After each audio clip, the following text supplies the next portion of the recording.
Hi gorgeous, I'm Raluca from beingraluca.com, and I want to welcome you to a new episode from the series The Recovering Nice Girl Guide Back to a Normal Life.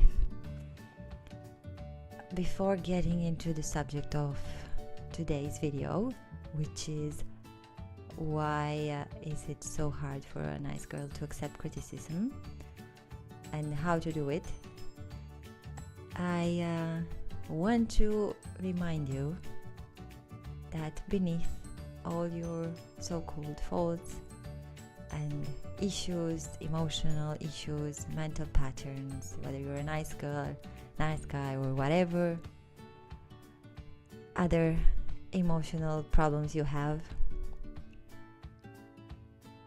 you are perfect. Underneath our faults, underneath our good and bad sides, we are actually spiritual beings experiencing life in a physical body, and that inner core of yours is just perfect.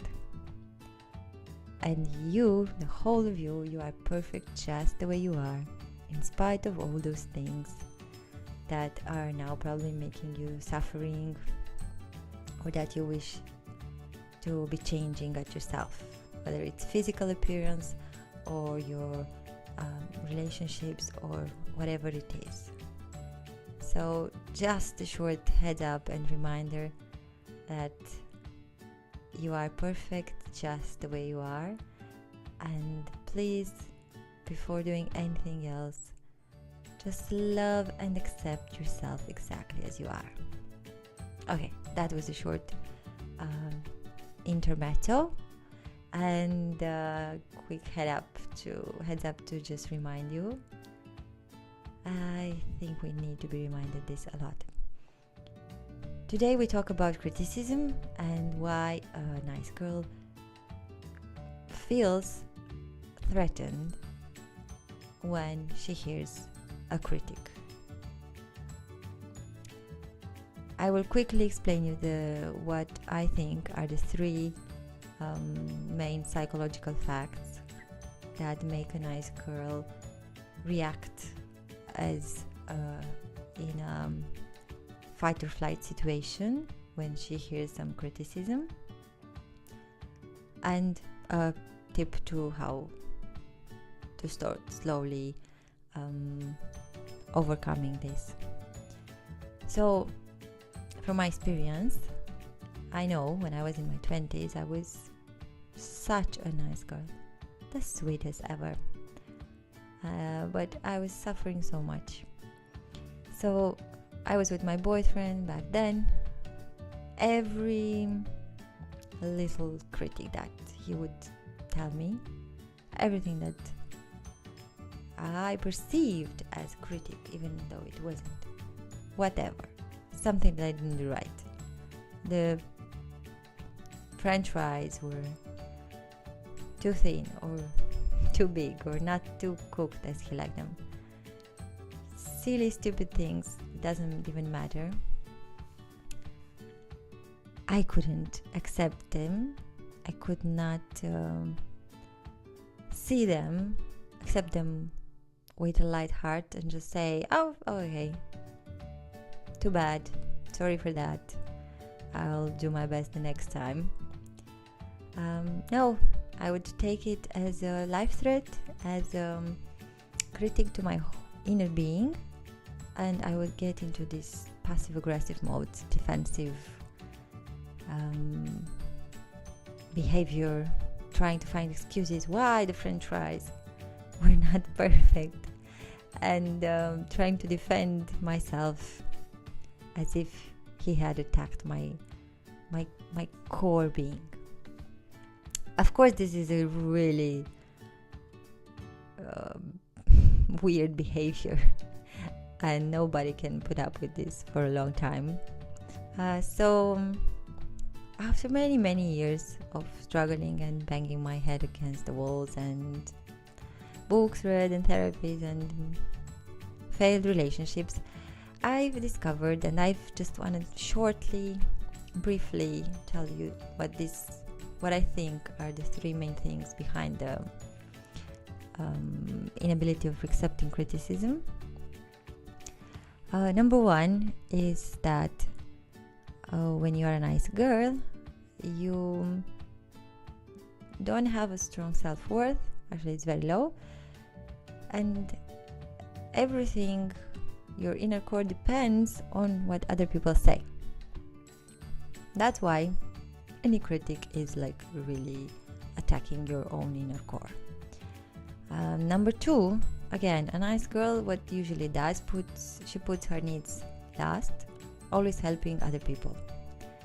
This creates a subtle frustration inside her, and an even more subtle expectation from other people to behave the same, and to recognize her effort to being perfect and being always there. So, and also she often offers help without being asked, neglecting her own needs. So these three things,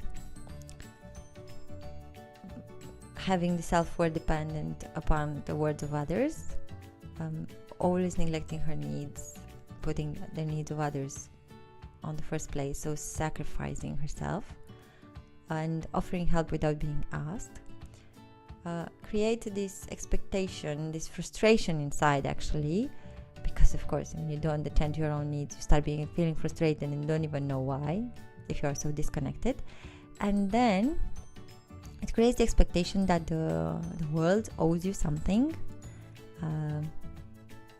The whole world owes you appreciation and gratitude and only good things to you because you are so much sacrificing yourself. Well, it's not like that.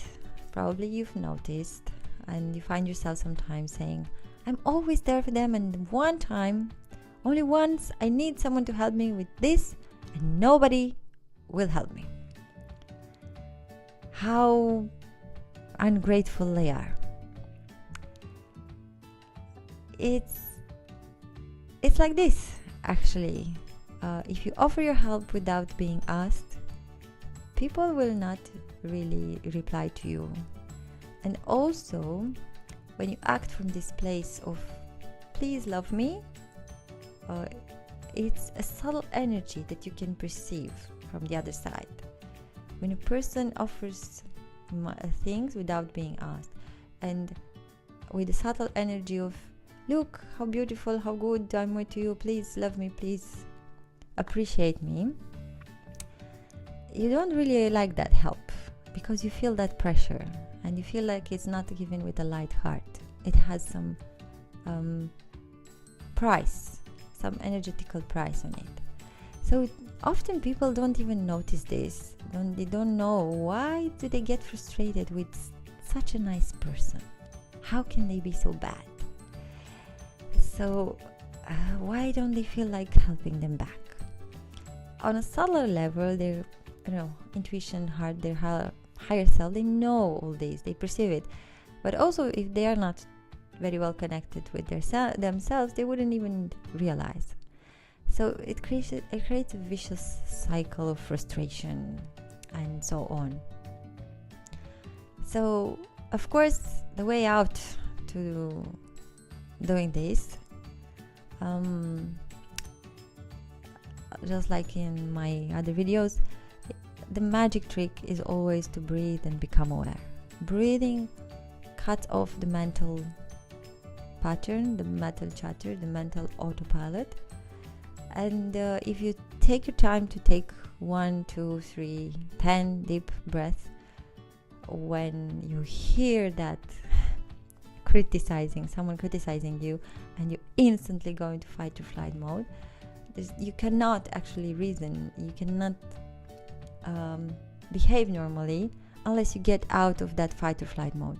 And the only way to do that is to calm down, breathe, And then you can realize that they are not criticizing you, but probably the product of your work, something that you wrote or something that you said, your behavior. They're not actually attacking you as a person. It's a long process. Small steps, baby steps are the way that worked for me. So I strongly advise you to start breathing and becoming aware when you go into that fight or flight mode whenever someone does not agree with you, and go from there. Don't be too harsh on yourself. Don't judge yourself. Oh, I fell into that again. Just notice. Even if you fell into that pattern again, it's good to be aware after that. Then you'll start becoming aware during, and then you'll start becoming aware even before getting into it. I hope you found this useful. Let me know how it went. And just remember, you are perfect just the way you are. Accept yourself wholly and breathe. This always brings us back to the present moment. I'm honored to be part of your life. Thank you very much for watching. Check out also the other videos in the nice girl guide back to a normal life. Until next time, all my love.